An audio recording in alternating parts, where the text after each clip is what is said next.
Hey everyone, Rylan here, Kallipolis Radio. I wanted to give a quick notice before we get started, which I don't normally do, but this story actually was so particular that I felt I had to. This is the first time I've read this story, and the story I really hated until about halfway through, and I almost stopped reading this and was just telling myself I'm not going to do this one because it kind of sucked. And then the story got fantastic in the second half and turned out to be really good. So I have a lot of bloopers from this one, which I may put at the end of this video. I may put in a separate video or something. A lot of bloopers of me laughing at the story and hating all the characters. And then you can sort of see my opinion shift as the video goes on. So I might put that up if anyone is interested. But I will tell you, the story, in my opinion, is not very good for the first half, but it pays off in the end, and it's worth it, and it's good. So I was going to give that disclaimer because I almost stopped reading this halfway through because I didn't like it that much, or that's how bad it was. I was like, this story sucks. I'm not finishing this. And then it totally turned around on me. So if you get halfway through and you hate it, stick it out. It actually is really worth it at the end. So that's my advice to you. Anyway, that's all I wanted to say. Thanks for listening, subscribing, blah, blah, blah. Love you guys. All the usual. Thanks for listening. Let's go with the real video. See ya. Good morning, everyone, and thanks for tuning in to Kallipolis Radio. Today, I'll be reading another short story by Somerset Maugham. This one is titled Before the Party. Thanks for listening. Mrs. Skinner liked to be in good time. She was already dressed in black silk as befitted her age and the mourning that she wore for her son-in-law, and now she put on her toque. She was a little uncertain about it, since the egret's feathers which adorned it might very well arouse in some of the friends she would certainly meet at the party acid expostulations, and of course it was shocking to kill those beautiful white birds, in the mating season too, just for the sake of their feathers. But there they were, so pretty and stylish, and it would have been silly to refuse them, and it would have hurt her son-in-law's feelings. He had brought them all the way from Borneo, and he expected her to be so pleased with them. Kathleen had made herself rather unpleasant about them. She must wish she hadn't now, and after what had happened, but Kathleen had never really liked Harold. Mrs. Skinner, standing at her dressing table, placed the toque on her head, and it was after all the only nice hat that she had, and put in a pin with a large jet knob. If anybody spoke to her about the egrets, she had her answer. "I know it's dreadful," she would say, "and I wouldn't dream of buying them, but my poor son-in-law brought them back the last time he was home on leave." That would explain her possession of them and excuse their use. Everyone had been very kind. Mrs. Skinner took a clean handkerchief from a drawer and sprinkled a little cologne on it. She never used scent, and she had always thought it rather fast, but cologne was so refreshing. She was very nearly ready now, and her eyes wandered out of the window behind her looking-glass. Canon Haywood had a beautiful day for his garden party. It was warm, and the sky was blue. The trees had not yet lost the fresh green of the spring. She smiled as she saw her little granddaughter in the strip of garden behind the house, busily raking her very own flower-bed. Mrs. Skinner wished Joan were not quite so pale. It was a mistake to have kept her so long in the tropics, and she was so grave for her age. You never saw her run about. She played quiet games of her own invention and watered her garden. Mrs. Skinner gave the front of her dress a little pat, took up her gloves, and went downstairs. Kathleen was at the writing table in the window, busy with lists that she was making, for she was the honorary secretary of the Ladies' Golf Club, and when there were competitions had a good deal to do. But she, too, was ready for the party. "I see you've put your jumper on, after all," said Mrs. Skinner. They had discussed at lunch whether Kathleen should wear her jumper or her black chiffon. The jumper was black and white, and Kathleen thought it rather short, but it was hardly mourning. Millicent, however, was in favor of it. "There's no reason why we should all look as if we'd just come from a funeral," she said. "Harold's been dead for 8 months. To Mrs. Skinner it seemed rather unfeeling to talk like that. Millicent was strange, since her return from Borneo. "You're not going to leave off your weeds yet, darling?" she asked. Millicent did not give a direct answer. "People don't wear mourning in the way they used to," she said. She paused a little, and when she went on, there was a tone in her voice which Mrs. Skinner thought quite peculiar. It was plain that Kathleen noticed it too, for she gave her sister a curious look. "I'm sure Harold wouldn't wish me to wear mourning for him indefinitely." "I dressed early because I wanted to say something to Millicent," said Kathleen in reply to her mother's observation. "Oh?" Kathleen did not explain, but she put her lists aside and, with knitted brows, read for the second time a letter from a lady who complained that the committee had most unfairly marked down her handicap from 24 to 18. It requires a good deal of tact to be honorary secretary to a ladies' golf club. Mrs. Skinner began to put on her new gloves. The sun blinds kept the room cool and dark. She looked at the great wooden hornbill, gaily painted, which Harold had left in her safekeeping, and it seemed a little odd and barbaric to her, but he had set much store on it. It had some religious significance, and Canon Haywood had been greatly struck by it. On the wall over the sofa were Malay weapons. She forgot what they were called, and here and there, on occasional tables, pieces of silver and brass which Harold at various times had sent to them. She had liked Harold, and involuntarily her eyes sought his photograph which stood on the piano, with the photographs of her 2 daughters, her grandchild, her sister, and her sister's son. "Why, Kathleen, where's Harold's photograph?" she asked. Kathleen looked around. It was no longer in its place. "Someone's taken it away," said Kathleen. Surprised and puzzled, she got up and went over to the piano. The photographs had been rearranged so that no gap should show. "Perhaps Millicent wanted to have it in her bedroom," said Mrs. Skinner. "I should have noticed it. Besides, Millicent has several photographs of Harold. She keeps them locked away." Mrs. Skinner had thought it very peculiar that her daughter should have no photographs of Harold in her room. Indeed, she had spoken of it once, but Millicent had made no reply. Millicent had been strangely silent since she came back from Borneo, and had not encouraged the sympathy that Mrs. Skinner would have been so willing to show her. She seemed unwilling to speak of her great loss. Sorrow took people in different ways. Her husband had said the best thing was to leave her alone. The thought of him turned her ideas to the party they were going to. "Father asked if I thought he ought to wear a top hat," she said. "I said I thought it was just as well to be on the safe side." It was going to be a grand affair. They were having ices, strawberry and vanilla, from Boddy, the confectioner, but the Haywoods were making the iced coffee at home. Everyone would be there. They had been asked to meet the Bishop of Hong Kong, who was staying with the canon, an old college friend of his, and he was going to speak on the Chinese missions. Mrs. Skinner, whose daughter had lived in the East for 8 years, and whose son-in-law had been resident of a district in Borneo, was in a flutter of interest. Naturally, it meant more to her than to people who had never had anything to do with the colonies and that sort of thing. "What can they know of England who only England know?" as Mrs. Skinner said. He came into the room at that moment. He was a lawyer, as his father had been before him, and he had offices in Lincoln's Inn Fields. He went up to London every morning and came down every evening. He was only able to accompany his wife and daughters to the canon's garden party because the canon had very wisely chosen a Saturday to have it on. Mr. Skinner looked very well in his tailcoat and pepper-and-salt trousers. He was not exactly dressy, but he was neat. He looked like a respectable family solicitor, which indeed he was. His firm never touched work that was not perfectly above board, and if a client went to him with some trouble that was not quite nice, Mr. Skinner would look grave. "I don't think this is the sort of case that we very much care to undertake," he said. "I think you'd do better to go elsewhere." He drew towards him his writing block and scribbled a name and address on it. He tore off a sheet of paper and handed it to his client.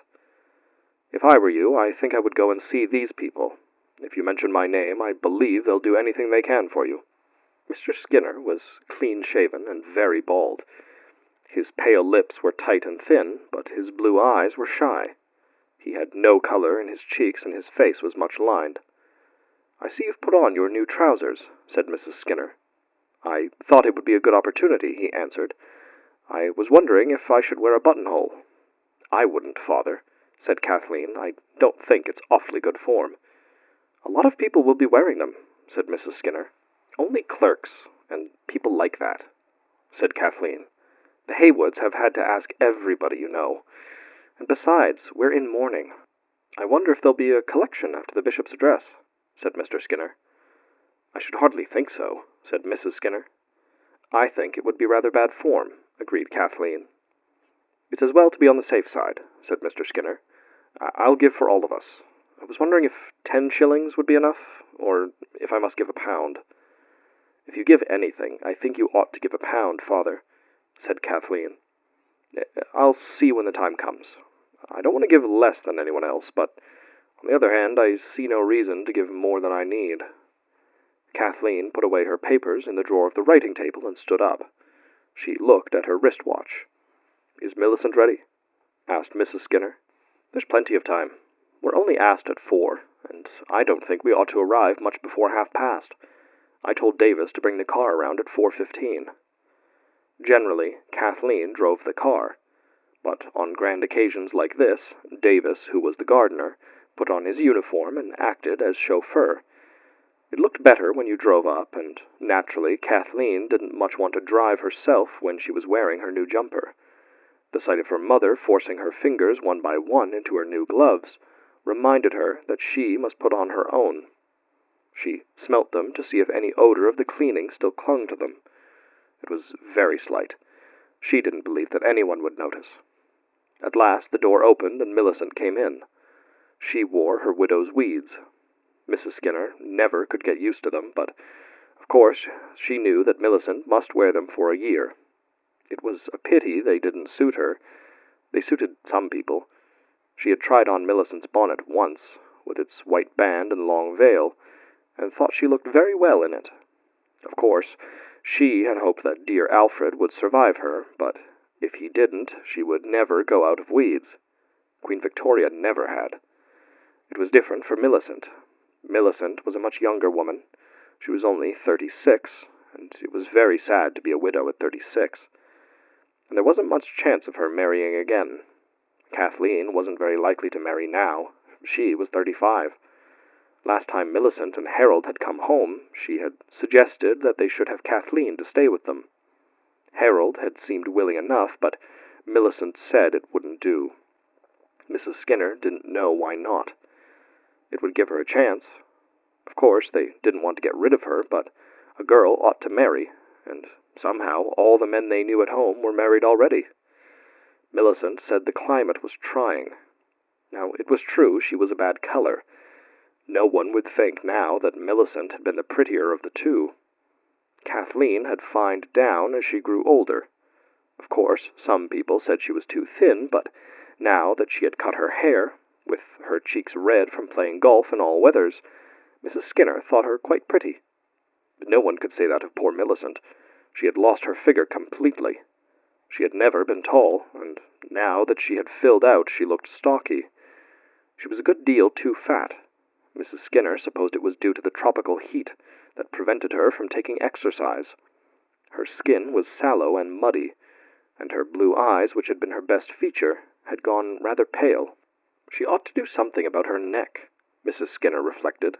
She's becoming dreadfully jowly. She had spoken of it once or twice to her husband. He remarked that Millicent wasn't as young as she was. That might be, but she needn't let herself go altogether. Mrs. Skinner made up her mind to talk to her daughter seriously. But of course she must respect her grief, and she would wait till the year was up. She was just as glad to have this reason to put off a conversation, the thought of which made her slightly nervous. For Millicent was certainly changed. There was something sullen in her face which made her mother not quite at home with her. Mrs. Skinner liked to say aloud all the thoughts that passed through her head. But Millicent, when you made a remark, just to say something, had an awkward habit of not answering, so that you wondered whether she had heard. Sometimes Mrs. Skinner found it so irritating that, not to be quite sharp with Millicent, she had to remind herself that poor Harold had only been dead for 8 months. The light from the window fell on the widow's heavy face as she advanced silently, but Kathleen stood with her back to it. She watched her sister for a moment.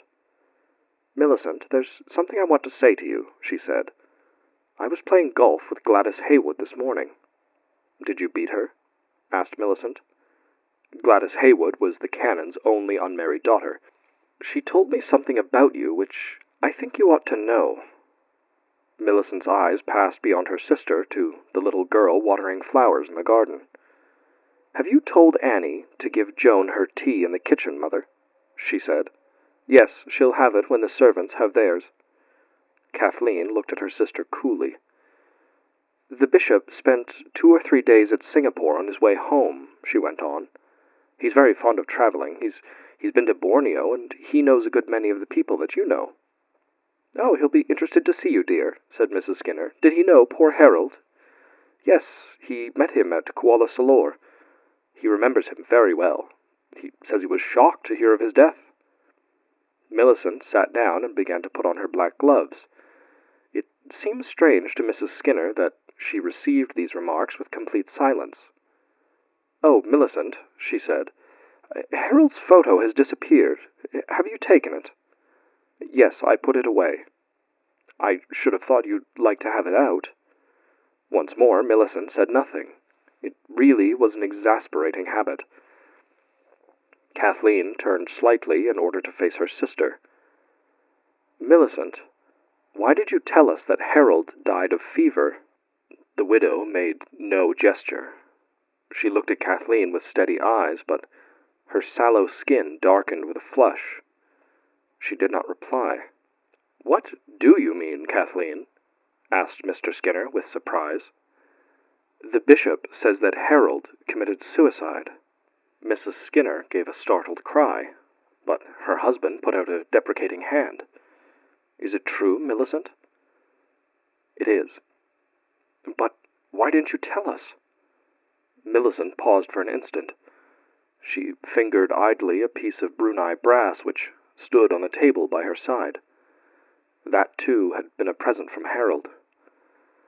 "I thought it better for Joan that her father should be thought to have died of fever. I didn't want her to know anything about it." "You've put us in an awfully awkward position," said Kathleen, frowning a little. "Gladys Haywood said she thought it rather nasty of me not to have told her the truth. I had the greatest difficulty in getting her to believe that I knew absolutely nothing about it. She said her father was rather put out. He says, after all the years we've known one another, and considering that he married you and the terms that we've been on, that all that, he does think we might have had confidence in him.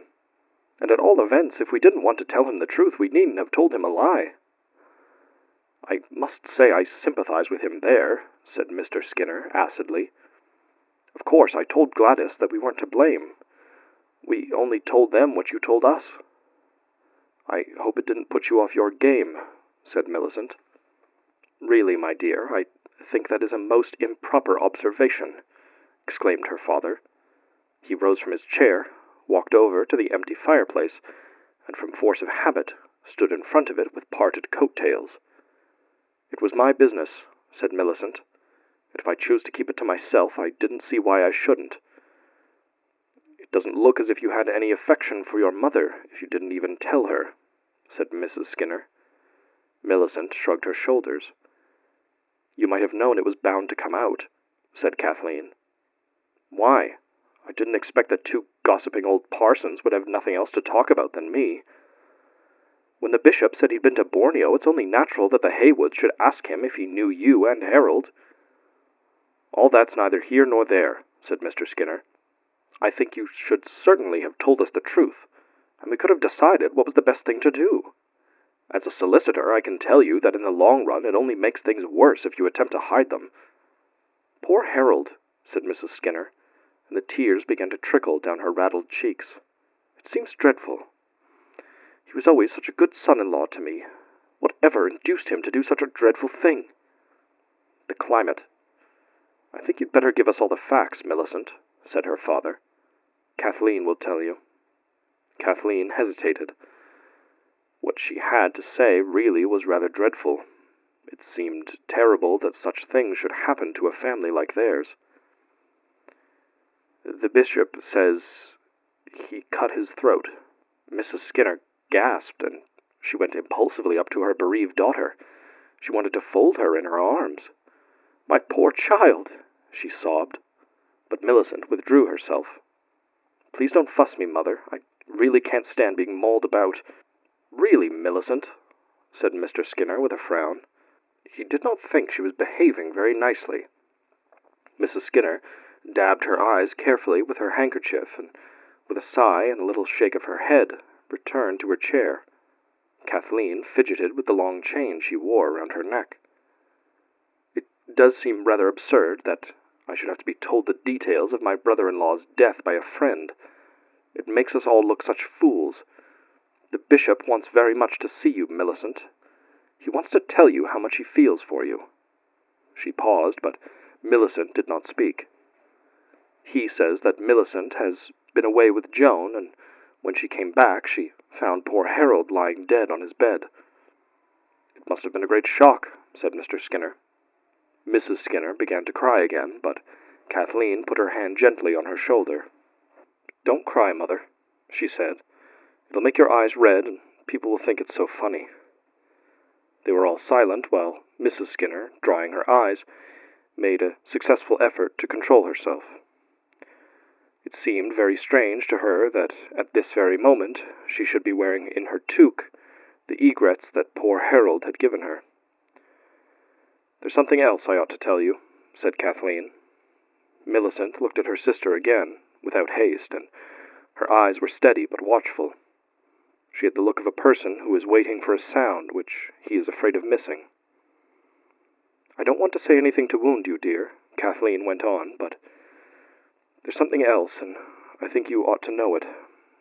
The bishop says that Harold drank." "Oh, my dear, how dreadful!" cried Mrs. Skinner.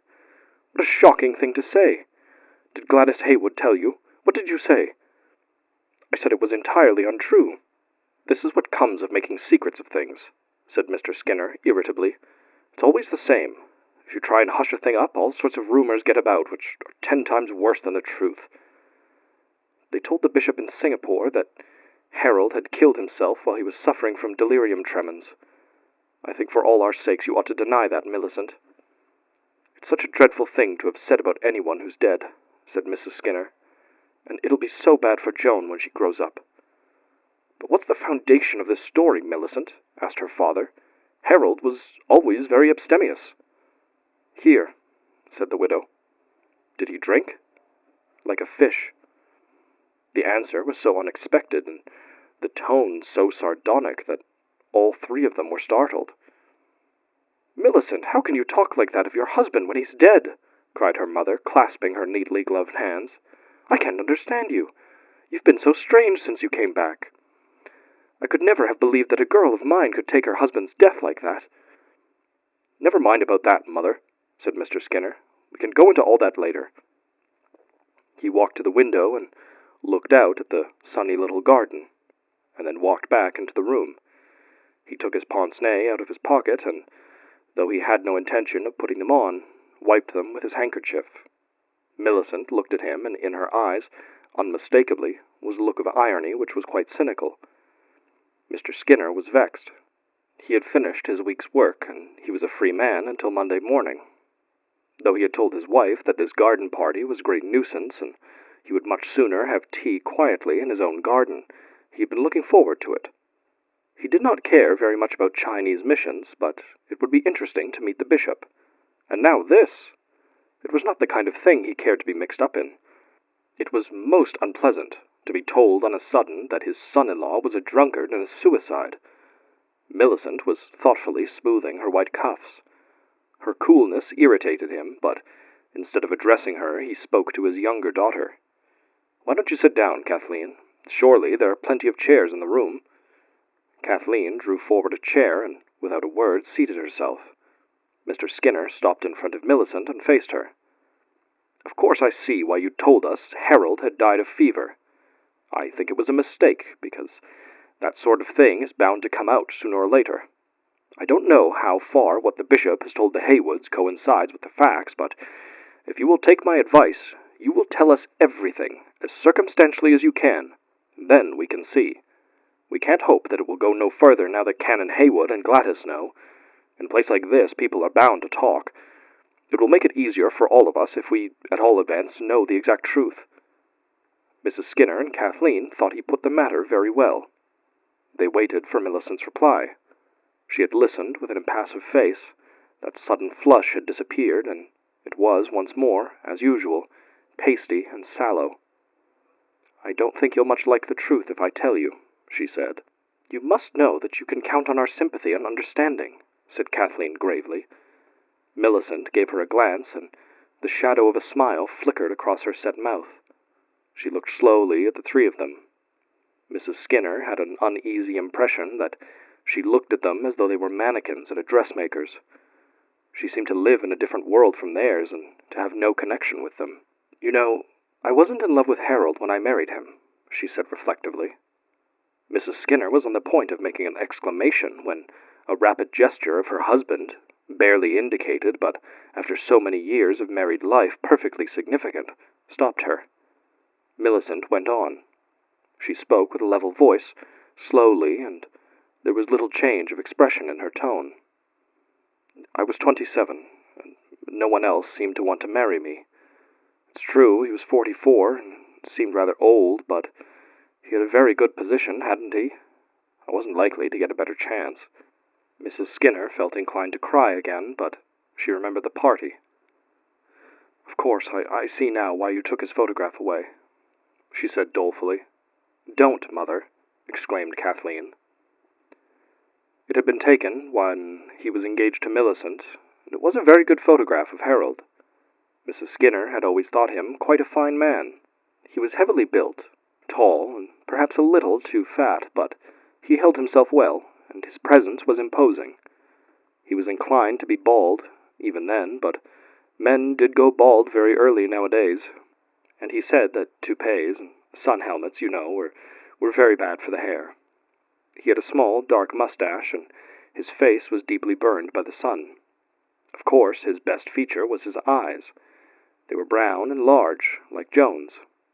His conversation was interesting. Kathleen said he was pompous, but Mrs. Skinner didn't think him so. She didn't mind if a man laid down the law, and when she saw, as she very soon did, that he was attracted by Millicent, she began to like him very much. He was always very attentive to Mrs. Skinner, and she listened as though she were really interested when he spoke of his district, and told her of the big game he had killed. Kathleen said he had a pretty good opinion of himself, but Mrs. Skinner came of a generation which accepted without question the good opinion that men had of themselves. Millicent saw very soon which way the wind blew, and though she said nothing to her mother knew that if Harold asked her, she was going to accept him. Harold was staying with some people who had been 30 years in Borneo, and they spoke very well of the country. There was no reason why a woman shouldn't live there comfortably. Of course, the children had to come home when they were 7, but Mrs. Skinner thought it unnecessary to trouble about that yet. She asked Harold to dine, and she told him they were always in to tea. He seemed to be at a loose end, and when his visit to his old friends was drawing to a close, she told him they would be very much pleased if he would come and spend a fortnight with them. It was towards the end of this that Harold and Millicent became engaged. They had a very pretty wedding. They went to Venice for their honeymoon, and then they started for the East. Millicent wrote from various ports at which the ship touched. She seemed happy. "People were very nice to me at Kuala Solor," she said. Kuala Solor was the chief town of the state of Sambulu. We stayed with the resident, and everyone asked us to dinner. Once or twice I heard men ask Harold to have a drink, but he refused. He said he had turned over a new leaf now that he was a married man.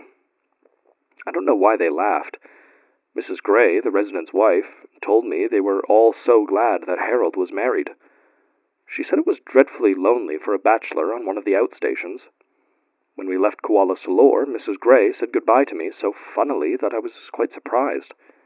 It was as if she was solemnly putting Harold in my charge. They listened to her in silence. Kathleen never took her eyes off her sister's impassive face, but Mr. Skinner stared straight in front of him at the Malay arms, crises and parangs, which hung on the wall above the sofa on which his wife sat. It wasn't till I went back to Kuala Solor, a year and a half later, that I found out why their manner had seemed so odd. Millicent gave a queer little sound like the echo of a scornful laugh. I knew then a good deal that I hadn't known before. Harold came to England that time in order to marry. He didn't much mind who it was. Do you remember how we spread ourselves out to catch him, Mother? We needn't have taken so much trouble. I don't know what you mean, Millicent, said Mrs. Skinner, not without acerbity, for the insinuation of scheming did not please her. I saw that he was attracted by you. Millicent shrugged her heavy shoulders. He was a confirmed drunkard. He used to go to bed every night with a bottle of whiskey and empty it before morning. The chief secretary told him he'd have to resign unless he stopped drinking. He said he'd give him one more chance. He could take his leave and then go to England. He advised him to marry so that when he got back he'd have someone to look after him. Harold married me because he wanted a keeper. They took bets in Kuala Solor on how long I'd make him stay sober. But he was in love with you, Mrs. Skinner interrupted. You don't know how he used to speak to me about you. And at that time you're speaking of, when you went to Kuala Solor to have Joan, he wrote me such a charming letter about you. Millicent looked at her mother again, and a deep color dyed her sallow skin. Her hands, lying on her lap, began to tremble a little. She thought of those first months of her married life. The government launch took them to the mouth of the river, and they spent the night at the bungalow which Harold said jokingly was their seaside residence. Next day they went upstream in a prahu. From the novels she had read, she expected the rivers of Borneo to be dark and strangely sinister. But the sky was blue, dappled with little white clouds, and the green of the mangroves and the nippas, washed by the flowing water, glistened in the sun. On each side stretched the pathless jungle, and in the distance, silhouetted against the sky, was the rugged outline of a mountain. The air in the early morning was fresh and buoyant. She seemed to enter upon a friendly, fertile land, and she had a sense of spacious freedom. They watched the banks for monkeys sitting on the branches of the tangled trees, and once Harold pointed out something that looked like a log and said it was a crocodile. The assistant resident, in ducks and a toupee, was at the landing stage to meet them, and a dozen trim little soldiers were lined up to do them honor. The assistant resident was introduced to her. His name was Simpson. "By Jove, sir," he said to Harold, "I'm glad to see you back. It's been deuced lonely without you." The resident's bungalow, surrounded by a garden in which grew wildly all manner of gay flowers, stood on the top of a low hill. It was a trifle shabby, and the furniture was sparse, but the rooms were cool and of generous size. "The campong is down there," said Harold, pointing. Her eyes followed his gesture, and from among the coconut trees rose the beating of a gong. It gave her a queer little sensation in the heart. Though she had nothing much to do, the days passed easily enough. At dawn, a boy brought them their tea, and they lounged about the veranda, enjoying the fragrance of the morning. Harold in a singlet and a sarong, she in a dressing gown, until it was time to dress for breakfast. Then Harold went to his office, and she spent an hour or two learning Malay. After tiffin, he went back to his office while she slept. A cup of tea revived them both, and they went for a walk, or played golf on the 9-hole links which Harold had made on a level piece of cleared jungle below the bungalow. Night fell at 6, and Mr. Simpson came along to have a drink. They chatted until their late dinner hour, and sometimes Harold and Mr. Simpson would play chess. The balmy evenings were enchanting. The fireflies turned the bushes just below the veranda into coldly sparkling, tremulous beacons, and flowering trees scented the air with sweet odors. After dinner they read the papers, which had left London 6 weeks before, and presently they went to bed. Millicent enjoyed being a married woman with a house of her own, and she was pleased with the native servants in their gay sarongs who went about the bungalow with bare feet, silent but friendly. It gave her a pleasant sense of importance to be the wife of the resident. Harold impressed her by the fluency with which he spoke the language, by his air of command, and by his dignity. She went into the courthouse now and then to hear him try cases. The multifariousness of his duties and the competent way in which he performed them aroused her respect. Mr. Simpson told her that Harold understood the natives as well as any man in the country. He had the combination of firmness, tact, and good humor which was essential in dealing with that timid, revengeful, and suspicious race. Millicent began to feel a certain admiration for her husband. They had been married nearly a year when 2 English naturalists came to stay with them for a few days on their way to the interior. They brought a pressing recommendation from the governor, and Harold said he wanted to do them proud. Their arrival was an agreeable change. Millicent asked Mr. Simpson to dinner. He lived at the fort and only dined with them on Sunday nights, and after dinner the men sat down to play bridge. Millicent left them presently and went to bed, but they were so noisy that for some time she could not get to sleep. She did not know at what hour she was awakened by Harold staggering into the room. She kept silent. He made up his mind to have a bath before getting into bed. The bathhouse was just below their room, and he went down the steps that led to it. Apparently he slipped, for there was a great clatter and he began to swear. Then he was violently sick. She heard him sluice the buckets of water over himself, and in a little while, walking very cautiously this time, he crawled up the stairs and slipped into bed. Millicent pretended to be asleep. She was disgusted. Harold was drunk. She made up her mind to speak about it in the morning. What would the naturalists think of him? But in the morning, Harold was so dignified that she hadn't quite the determination to refer to the matter. At 8, Harold and she, with their 2 guests, sat down to breakfast. Harold looked round the table. "Porridge," he said. "Millicent, your guests might manage a little Worcestershire sauce for breakfast, but I don't think they'll much fancy anything else. Personally, I shall content myself with a whiskey and soda." The naturalists laughed, but shamefacedly. "Your husband's a terror," said one of them. "I should not think I had properly performed the duties of hospitality if I sent you sober to bed on your first night of the visit," said Harold, with his round, stately way of putting things. Millicent, smiling acidly, was relieved at least to think her guests had been as drunk as her husband. The next evening she sat up with them, and the party broke up at a reasonable hour. But she was glad when the strangers went on with their journey. The life resumed its placid course. Some months later, Harold went on a tour of inspection of his district and came back with a bad attack of malaria. This was the first time she had seen the disease of which she had heard so much, and when he recovered, it did not seem strange to her that Harold was very shaky. She found his manner peculiar. He would come back from the office and stare at her with glazed eyes. He would stand on the veranda, swaying slightly, but still dignified, and make long harangues about the political situation in England. Losing the thread of his discourse, he would look at her with an archness which his natural stateliness made somewhat disconcerting, and he would say, "Pulls you down dreadfully, this confounded malaria. Ah, little woman, you little know the strain it puts upon a man to be an empire builder."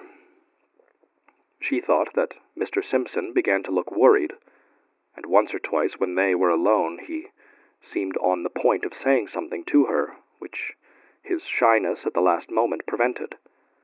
The feeling grew so strong that it made her nervous, and one evening when Harold, she knew not why, had remained later than usual at the office, she tackled him. "What have you got to say to me, Mr. Simpson?" she broke out suddenly. He blushed and hesitated. "Nothing. What makes you think I have anything in particular to say to you?" Mr. Simpson was a thin, weedy youth of 24, with a fine head of waving hair, which he took great pains to plaster down very flat. His wrists were swollen and scarred with mosquito bites. Millicent looked at him steadily. "If it's something to do with Harold, don't you think it would be kinder to tell me frankly?" He grew scarlet now. He shuffled uneasily on his rattan chair. She insisted. I'm afraid you'll think it's awful cheek," he said at last. "It's rotten of me to say anything about my chief behind his back. Malaria's a rotten thing, and after one's had a bout of it, one feels awfully down and out." He hesitated again. The corners of his mouth sagged as if he were going to cry. To Millicent, he seemed like a little boy. "I'll be as silent as the grave," she said with a smile, trying to conceal her apprehension. "Do tell me." "I think it's a pity that your husband keeps a bottle of whiskey at the office. He's apt to take a nip more often than he otherwise would." Mr. Simpson's voice was hoarse with agitation. Millicent felt a sudden coldness shiver through her. She controlled herself, for she knew that she must not frighten the boy, if she were to get out of him all there was to tell. He was unwilling to speak. She pressed him, wheedling, appealing to his sense of duty, and at last she began to cry. Then he told her that Harold had been drunk more or less for the last fortnight. The natives were talking about it, and they said that soon he would be as bad as he had been before his marriage. He had been in the habit of drinking a good deal too much then, but details of that time, notwithstanding all her attempts, Mr. Simpson resolutely declined to give her. "Do you think he's drinking right now?" she asked. I don't know." Millicent felt herself on a sudden hot with shame and anger. The fort, as it was called because the rifles and ammunition were kept there, was also the courthouse. It stood opposite the resident's bungalow in a garden of its own. The sun was just about to set, and she did not need a hat. She got up and walked across. She found Harold sitting in the office behind the large hall in which he administered justice. There was a bottle of whiskey in front of him. He was smoking cigarettes and talking to 3 or 4 Malays who stood in front of him, listening with obsequious and at the same time scornful smiles. His face was red. The natives vanished. "I came to see what you were doing," she said. He rose, for he always treated her with elaborate politeness, and lurched. Feeling himself unsteady, he assumed an elaborate stateliness of demeanor. "Take a seat, my dear, take a seat. I was detained by press of work." She looked at him with angry eyes. "You're drunk," she said. He stared at her, his eyes bulging a little, and a haughty look gradually traversed his large and fleshy face. "I haven't the remotest idea what you mean," he said. She had been ready with a flow of wrathful expostulation, but suddenly she burst into tears. She sank into a chair and hid her face. Harold looked at her for an instant, then the tears began to trickle down his own cheeks. He came towards her with outstretched arms and fell heavily on his knees. Sobbing, he clasped her to him. Forgive me," he said. I promise you it shall not happen again. It was that damned malaria." "It's so humiliating," she moaned. He wept like a child. There was something very touching in the self-abasement of that big, dignified man. Presently Millicent looked up. His eyes, appealing and contrite, sought hers. "Will you give me your word of honor that you'll never touch liquor again?" Yes, I hate it." It was then she told him that she was with child. He was overjoyed. "That's the one thing I wanted. That'll keep me straight." They went back to the bungalow. Harold bathed himself and had a nap. After dinner they talked long and quietly. He admitted that before he married her he had occasionally drunk more than was good for him. In outstations it was easy to fall into bad habits. He agreed to everything that Millicent asked, and during the months before it was necessary for her to go to Kuala Salor for her confinement, Harold was an excellent husband, tender, thoughtful, proud, and affectionate. He was irreproachable. A launch came to fetch her, and she was to leave him for 6 weeks, and he promised faithfully to drink nothing during her absence. He put his hands on her shoulders. "I never break a promise," he said in his dignified way. "But even without it, can you imagine that while you're going through so much, I should do anything to increase your troubles?" Joan was born. Millicent stayed at the residence, and Mrs. Gray, his wife, a kindly creature of middle age, was very good to her. The two women had little to do during the long hours they were alone but to talk, and in course of time Millicent learnt everything there was to know of her husband's alcoholic past. The fact which she found most difficult to reconcile herself to was that Harold had been told that the only condition upon which he would be allowed to keep his post was that he should bring back a wife. It caused her a dull feeling of resentment, and when she discovered what a persistent drunkard he had been, she felt vaguely uneasy. She had a horrid fear that during her absence he would not have been able to resist the craving. She went home with her baby and a nurse. She spent a night at the mouth of the river and sent a messenger in a canoe to announce her arrival. She scanned the landing stage anxiously as the launch approached it. Harold and Mr. Simpson were standing there. The trim little soldiers were lined up. Her heart sank, for Harold was swaying slightly, like a man who seeks to keep his balance on a rolling ship, and she knew that he was drunk. It wasn't a very pleasant homecoming. She had almost forgotten her mother and father, and her sister, who sat there silently listening to her. Now she roused herself and became once more aware of their presence. All that she spoke of seemed very far away. "I knew that I hated him then," she said. "I could have killed him." "Oh, Millicent, don't say that," cried her mother. "Don't forget that he's dead, the poor man." Millicent looked at her mother, and for a moment a scowl darkened her impassive face. Mr. Skinner moved uneasily. "Go on," said Kathleen. "When he found out that I knew all about him, he didn't bother very much more. In 3 months he had another attack of DTs. "Why didn't you leave him?" said Kathleen. "What would have been the good of that? He would have been dismissed from the service in a fortnight. Who was to keep me and Joan? I had to stay. And when he was sober, I had nothing to complain of. He wasn't in the least in love with me, but he was fond of me.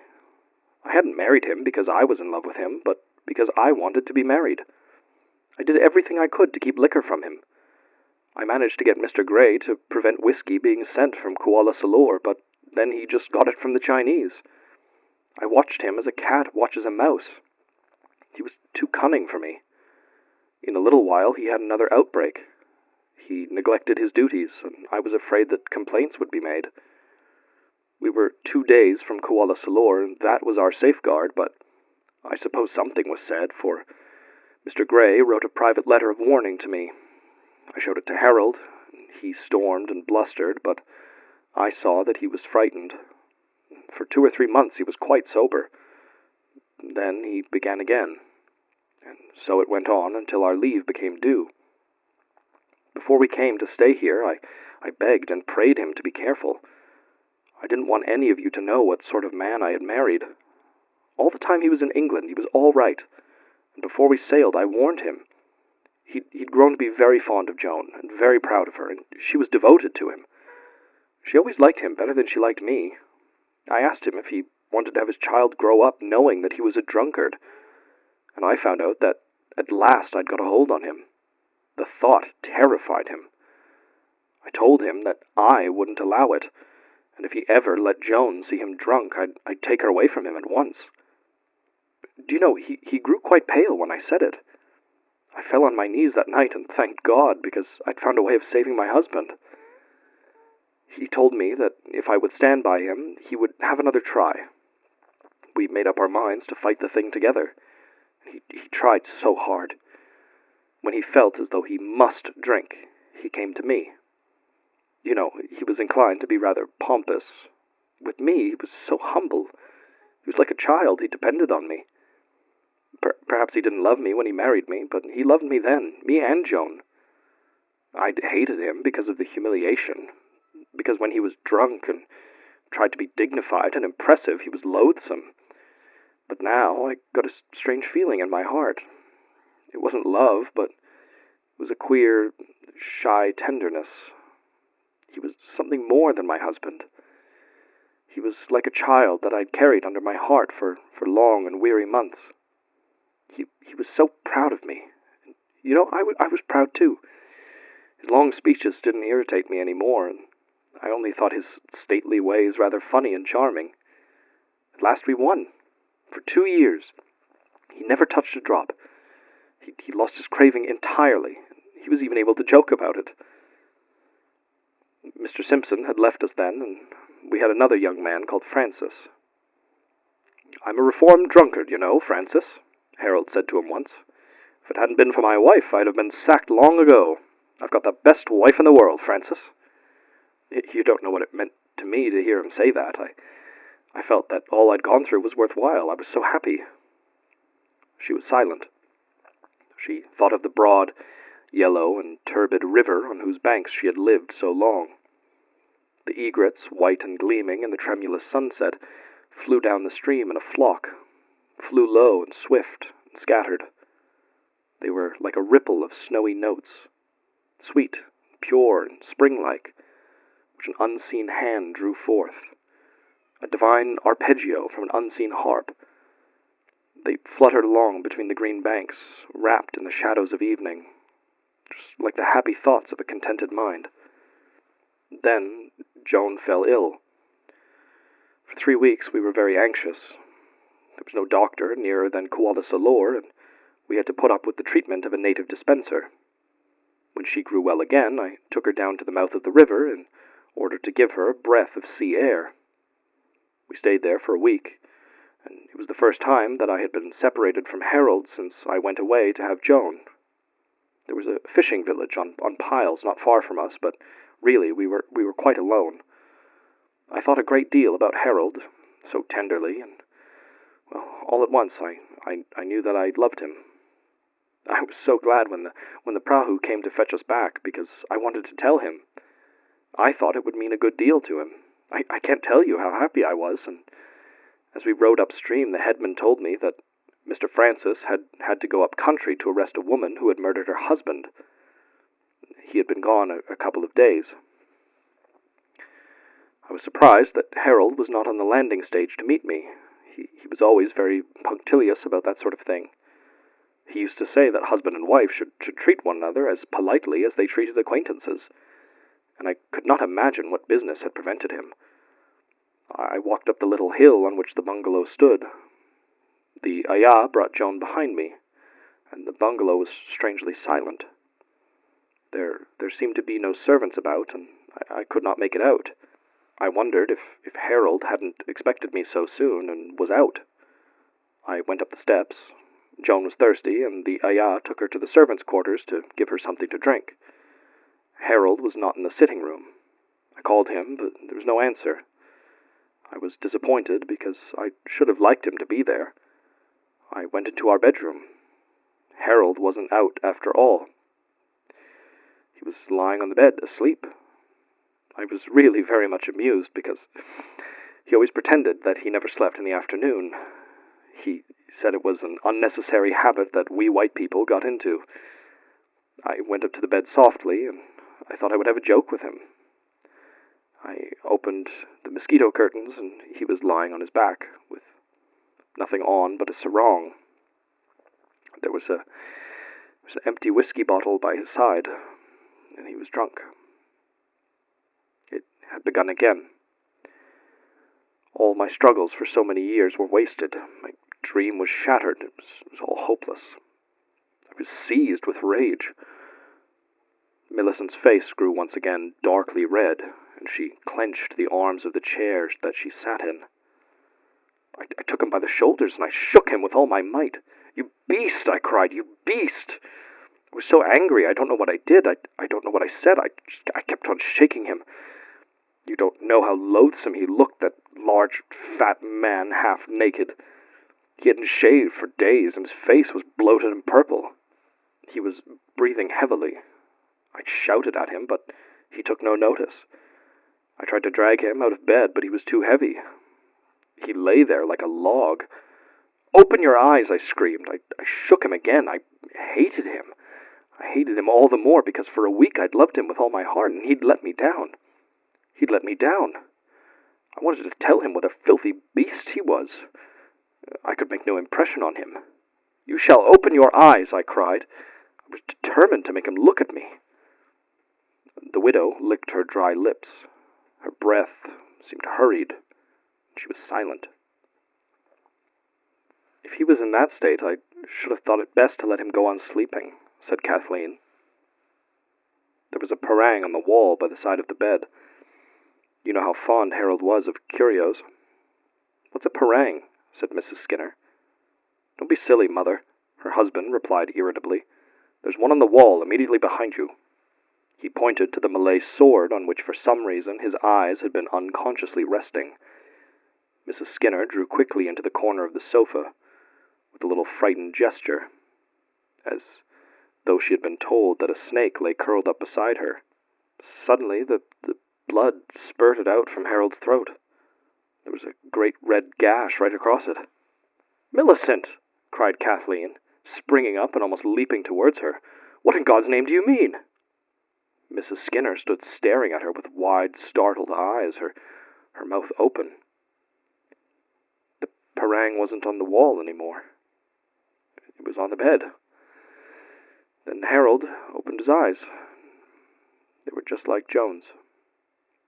"I don't understand," said Mr. Skinner. "How could he have committed suicide if he was in the state you describe?" Kathleen took her sister's arm and shook her angrily. "Millicent, for God's sake, explain." Millicent released herself. "The parang was on the wall, I told you. I don't know what happened. There was all the blood, and Harold opened his eyes. He died almost at once. He never spoke, but he gave a sort of gasp. At last Mr. Skinner found his voice. "But, you wretched woman, it was murder!"